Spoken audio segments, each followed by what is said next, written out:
Stay tuned until the end of this episode where I'll try to tell you how to cut time on this workout.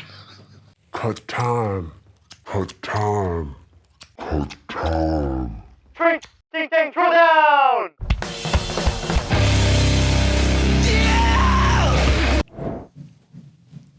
Hit it. Hell yeah! I'm still jittery from killing the roach. You have to catch it. I don't, but here's the problem. Your job depends on it. You have to catch it. I just fired. Did you show the poster? I don't really want to smash it on my shirt. Yeah, that's what I did. No, just you take that up, pick the shirt up, and go in with the hand right away. What do you think I am, a ninja? Yeah, be a ninja. Come on, use your Hopefully it's speed. still there.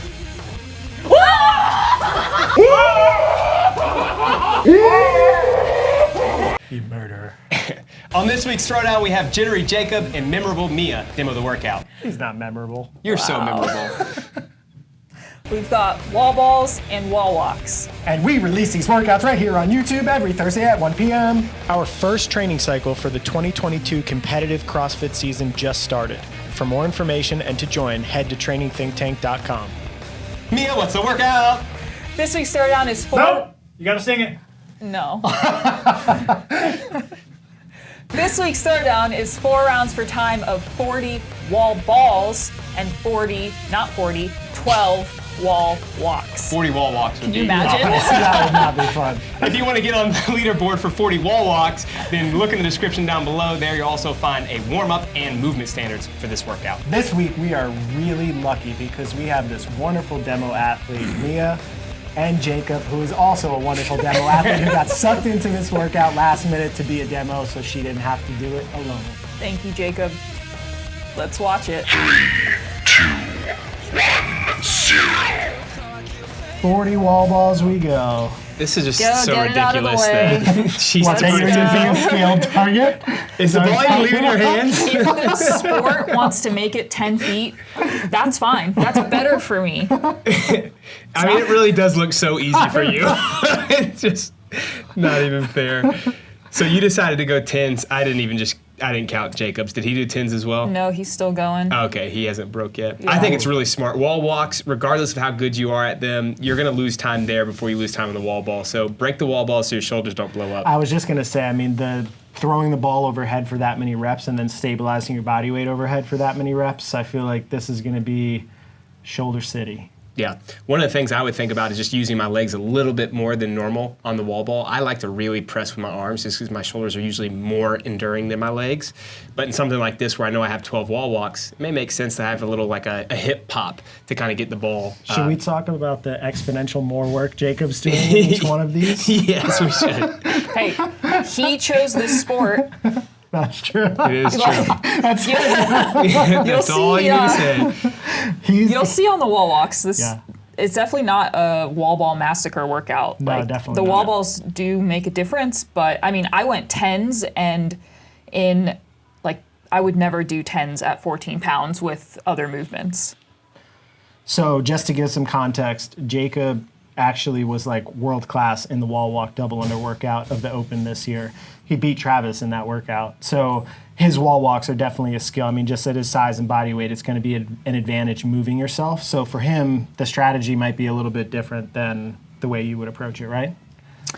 Yeah, so I actually wanted to push the first set a little more than I normally would, because I figured that it was going to catch up to me anyways. So, I mean, maybe that wasn't, like, I don't know if that would have yielded a faster time if I would have paced the first one, but they didn't fall off too bad from set 2 to set 4. Set 1 compared to the other sets were much faster, but I felt like I kind of had to like bank it while I had it.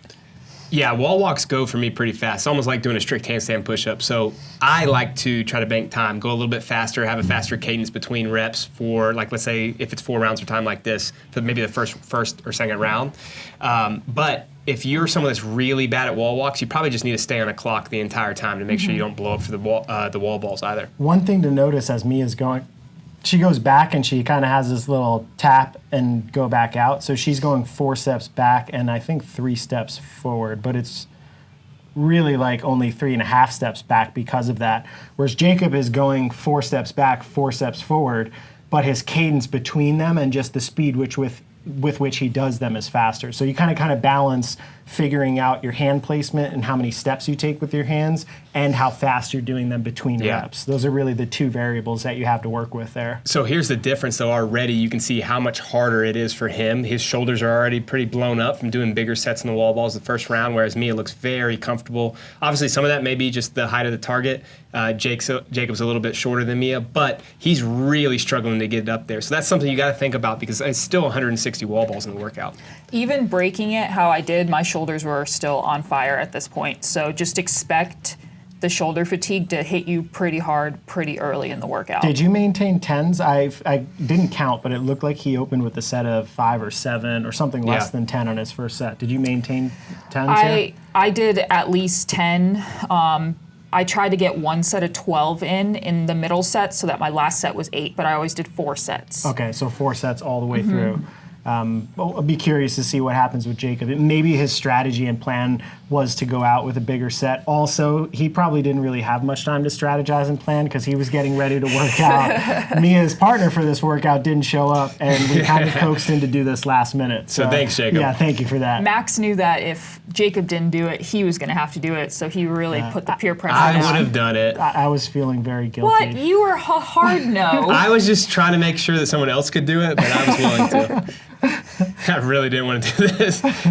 You can also see the difference in the squatting pattern. Mia's really stable in the bottom, tight. She's getting just below parallel and popping back up. Well, Jacob stopped, but he's a little bit looser. Those are little things that work on, especially with a wall ball. It's like not worth really bottoming out, especially with 40 reps. So he stayed ahead there still because you came off. Oh no, he was ahead. Yeah, he came off. I had first. one wall walk left, so then we finished the wall balls basically at the same time, but he did start his first wall walk before me. Okay, so you made a little bit of time up on the wall balls. I think a good way to look at this workout structure is that it's kind of like a bigger person's movement with the wall ball and a smaller person's movement with the wall walk. I know it's not that linear because there's some bigger athletes that are really good at both and there's some smaller athletes that are really good at both, but that could inform your pacing and how you're going to do well on this workout, like where you can attack it versus where you might have to strategize around. Yeah. Yeah, it ended up being a pretty cool face-off because we're so opposite. Should we thank Dave Castro for making the wall walks an integral part of our viewing sport? Yeah. You guys should. So much fun. I like wall walks. Where are you at here as far as shoulder fatigue? That was your first like really long break where you kind of sat back. Yeah, so definitely burning a lot, but this is kind of the cadence that I would maintain on wall walks when I'm really tired, and I don't think that it got worse. It just was like, this is how it's going to feel, and you have to just be disciplined with it. Yeah, it seems like your body line and all that technique and all that, it hasn't really broken down. I feel like when I start to get tired here, my coordination as I'm going back starts to get off, where sometimes it gets hard to hit the line because my body is like not oriented appropriately against the wall. Yeah, something I focus on is making every rep the same, so I know which hand comes off the line first. When I tap, how far do I need to reach with that hand? What starts to break down is my midline on the way down will get kind of saggy when I get more fatigued. You know, those little things may sound silly to like the normal viewer of thinking about like the same hand position or like the same foot position with my wall balls, the same cadence with my burpees, but all those little things allow you to become more almost cyclical when you're doing these movements, and there's less thinking in the moment. So when you're breathing heavy and you're really messed up, you know that I can keep my hand position the same and you can get a good rep, so there are no reps in a workout. Those are little things that we should all be practicing to get better at the sport. Yeah, in order to go fast and to maintain speed under fatigue, you need to be able to have a technique that is resistant to pressure and fatigue, which if you're going to rely on a technique, you got to practice and ingrain all those little details so they just become automatic. If you have to think about them, you're just going to be moving slower. So it's definitely something to practice when you're getting ready at wall balls. So we kind of had the same thing coming off the wall. We got to the wall about the same, and he made up maybe a little bit more than one rep on me. It was 12 seconds from the time he finished until you finished. Gotcha. So let's see if you make that 12 seconds up on the wall ball. It seems like I would say that if you're able to do 4 sets of this, that's pretty good. I would say if you do it in 3 or less, you're you're looking at an elite athlete pretty much. Well, not that you're not, but you know what I mean. An individual elite. Not right now, that's for sure. Yeah, I just don't know where the advantage comes from doing bigger sets in the wall balls unless you know that you're trying to be competitive, like a top 20 spot in the world if this was an open workout. Yeah, because really all the separation is going to come on the wall walks and not the wall balls, unless you're just like doing singles on the wall balls at the end. Yeah, because even the breaks I think should be, let's see how long Mia's break is here. Oh. This may be your longest one. The first couple were 3 or 4 seconds and she was picking the ball back up. So that's 7 seconds. You can I feel rest like that's for... not that long. No, it's not. Okay. I was going to say, you can rest for like 15 seconds in between wall walks Easily. if you get to failure. People were doing 3-4 a minute. All right, All so right, 3. so yeah, you pretty much caught up on that set of wall balls here. What's going on here? It was far away from the wall. Mia, what kind of Well, a transition was that? I would have been cheating. It was like 13 inches from the wall. I was trying to keep it fair. All right, good character. Yeah. Max mentioned this earlier, but if you watch Mia when she does this next one, I really like how when she gets all the way back, her last step is literally just a touch, and then she's right back into kind of coming down. Less time under tension. It makes sense, especially as you get fatigued, so that's another thing to practice. If you do that, your support arm, so her, in that case, her left arm, has to be very strong and stable. You're almost holding like a single arm wall handstand for like a second when you're touching back and bringing it forward. So you got to practice that stability and figure out how to balance that way. I feel like some people don't have that. And if I were tired, I think that would break down where I'd have to actually step and plan on both hands. Definitely something to practice and see which is going to be the most efficient for you, but I really like that style for speed. This is the most, like, doing this in a workout, I feel guilty because I feel like I'm like sleeping on the mat. Resting. Like, am I working out right now or am I resting? I felt a lot better after watching all the games athletes lay there. Literally just like, you want me to get you some food while you sit there? I love that resting posture, though. You couldn't get away with that with any other movement. No. You can actually see here, so Jacob's speed per rep has slowed down pretty substantially. I'm guessing that means the fatigue of his shoulders from the wall balls is starting to catch up, because it looks like even the step cadence that he had before is off. He's shaking his arms out there. So now it seems like the wall walks are almost like, it might even be tipping in your favor at this point. So sometimes just having a little bit more of an efficient pattern could be, you know, helpful over the long run.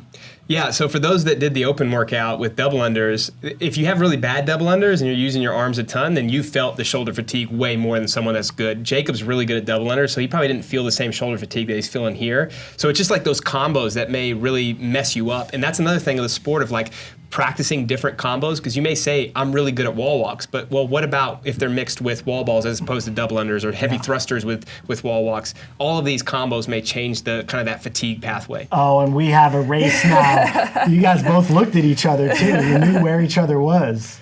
Oh, we're synchro now. Let's see how it goes. I don't think that's going to be for too long. Well, kind actually. Yeah, that was pretty good. close. You guys could be teammates. Oh, boy. So, last round, I may have opened with 12 just because I knew he was going to do 10 and I wanted to get in his head. Oh, look at you being a competitor. Definitely the way to do it when you're racing. And you don't realize how those little things can really demoralize an opponent. Like, I know that you're not always going against someone else, but those little things when you're racing can definitely help you.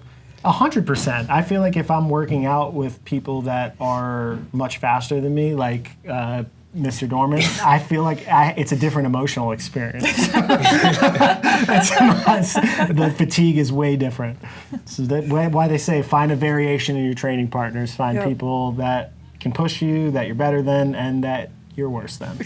So Mia, were you thinking pick up the ball when he picks up the ball, or was it more just like based on your feel? At this point, because he had a smaller set, so I knew he was going to have to do 5 sets, so I was kind of going by feel at this point. I was still trying to push my rest breaks because I figured I was going to have to get on the wall and basically do my sprint finish before he gets to the wall. Right. And then after that, because I wasn't going to be able to be 9 reps in and try to sprint my wall walks. So you just were thinking finish the wall balls a little bit faster and then get a couple of wall walks ahead and just basically try to match his pace? Yeah. So this is your last set of wall balls. Do you know if you finished with an 8 or a 10 here? I think it was an 8 because I Yeah, opened with with 12. 12, yeah. I There tried you to go. always have an 8 to finish just for Yeah. like a mental, you know. Yeah, Maybe mental, you'll, you know? maybe you'll pick it up faster because it's just 8. I don't know if I actually did, but yeah, here's where I thought you need to get as many reps as you can before he gets to the wall. Yeah, because if he saw you get a couple in, it might be harder to try to like catch up and race you. Yeah, and Perrin no-repped him on 1 too. Ooh, Perrin. I- Did you pay her? She is coaching me. Hey, Cena no-rep me too on a wall ball. Not on a wall walk though? No, on a wall ball.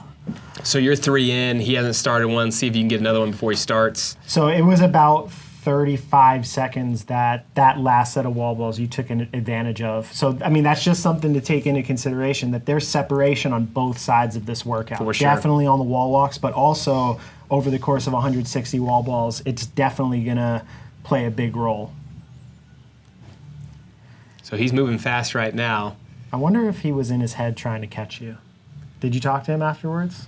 We talked. I don't know if I asked that. I mean, I don't know if he had it in his shoulders at this point to bring out that initial pace. It doesn't, because he was like hitting the ground and getting right back up, and that's Yeah. not really happening right now. You can also see the body line position when he gets all the way to the wall. It's like it's a sagged little back, bit more yeah. broken at the hip and shoulder. And that just starts to happen when you start to push the limits of your midline stability and your shoulders. It's like, you know, sometimes people will talk about CrossFitters in workouts not having great form. And I'm like, yeah, but if you're operating at your limit of fatigue, something's always going to be breaking down. And it's kind of the goal is to figure out, how do I keep my movement when all these things are fatiguing? Yeah, I mean, the other thing that happens too is if it's especially like one thing, like your shoulders are fatigued, you're trying to compensate with different areas of your body to get up the wall, and then other parts of your body fatigue faster. So it's just like this spiral downhill. Yeah. But this is where I think the grit gets developed as a CrossFit athlete, which has transfer, I think, to a lot of aspects of life in general. So I was counting your reps, but I'm now. This is my last one. It was a Okay. little. I was going to say, I didn't know if that was 11 or 12. Yeah. Too. Good finish. I know your shoulders were burning. So how metabolic was it as we watched Jacob finish up? Were you like breathing, or was it No, all it just was- like pain in the It was muscles? pain in the shoulders. It wasn't really breathing. I did feel sick for the rest of the day, but also this was like my second time going super hard since the Since the game. games, So yeah. A little bit of deconditioning to work through. definitely that sucky rebuilding phase, but. The trend in the sport is there's usually 1 or 2 of these workouts now, especially throughout the season, where it's less like just breathe hard and go fast, and more there's a bottleneck or like a local limitation. So being able to be good at all of those fronts really does matter. Yeah, I mean, that really is what the essence of well-rounded fitness was For supposed sure. to be. Oh, and there we have it. He's like, why did I do this? Why did I agree to this? I hope so. Do you want my opinion? Super shoulder fatigue right away, like getting into the second set of wall balls, shoulders are already on fire. I broke them into 4 sets knowing that'd be conservative, and I'm really glad I did. Because it's all about wall walks, not over resting on them. So think about what you're gonna do on the wall walks. Build your strategy around that.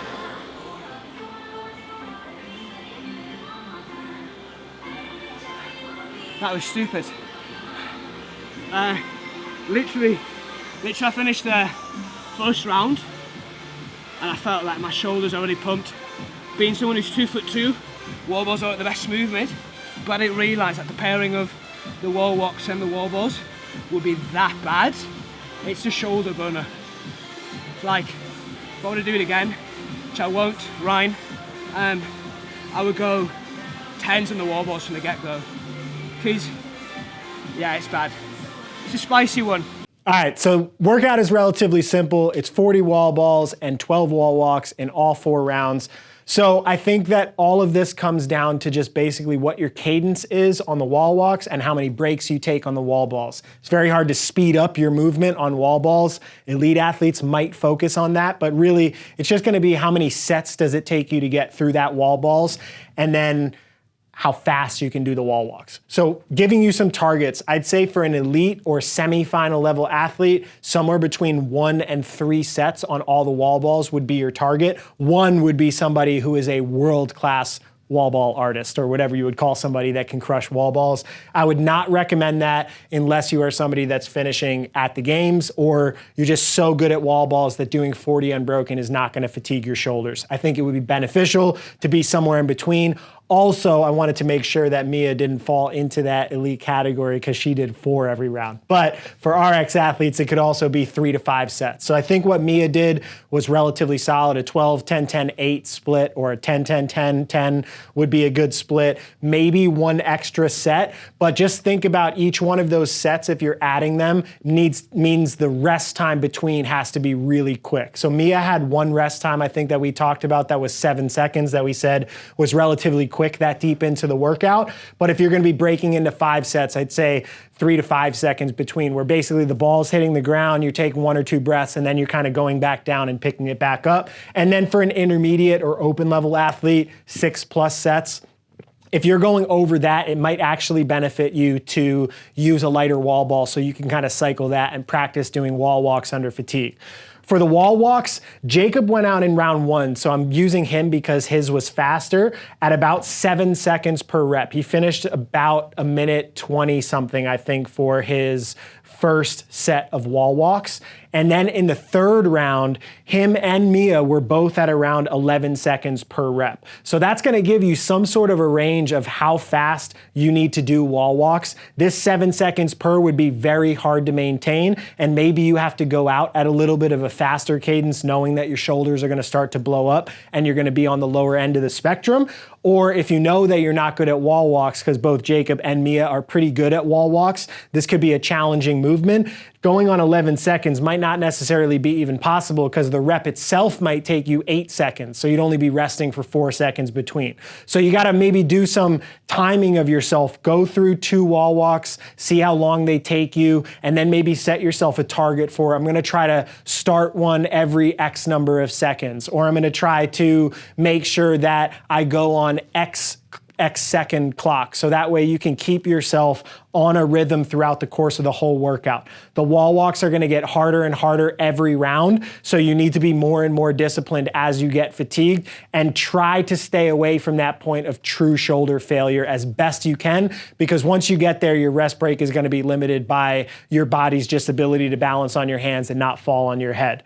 The other thing to focus on with these 2 movements is transitions with 3 exclamation points, because it's extra important. If you're going slow from wall balls to wall walks, you're basically adding seconds to each one of the wall walks, where I think because the cycle rate is so slow here, if you can transition from the wall ball kind of quick or kind of with discipline and get 1 done or get 2 done, then you're gonna start resting in between, because you just have to rest in between this movement. And same thing here, when you finish this, transition to your wall ball quick, get 1 set done, and then start to rest between, and just try to stay as disciplined as possible for all 4 rounds. So this one is a doozy. Good luck, have fun, I'll see you next week.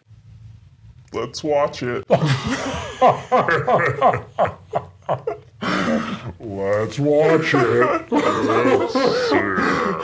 It's a wrap, you know what I'm saying? Your boy Project Pata in this thing, man. Hey, look, man, thank y'all for watching Training Think Tank's YouTube channel. Y'all hit that motherfucking subscribe button, you know what I'm saying? So y'all go ahead, man.